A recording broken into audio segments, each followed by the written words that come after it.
Awat eh. So, ari ti another parcel. Katas ni sa itong pag-affiliate na pod ha. Pinahinay dyan ko pamalit yung mga gamit sa kusina para makakomisyon ko ana.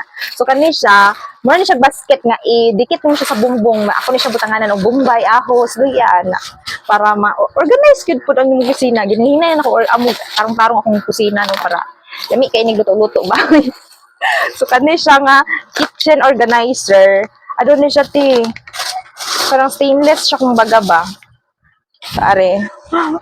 Awat eh. Dakuan ay oy, nag-expect ko ti ba nga cute lang kaya akong ibutang ra magud ani tagli makabukbumbay, ahos, mga duha lang kakuan.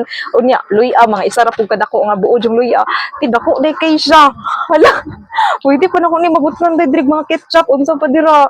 Hala ka cute. Ako na lang ni siyang idikit, magbuan ko lansang sa amo ang kusina, lansangan ako niya, ikabit lang nako ni siya. Cute tayo. Bugat-bugat po siya. Medyo bugat po siya, tio. Kunya, aesthetic ka kaya di ako kusina. Excited na ko idikit ni.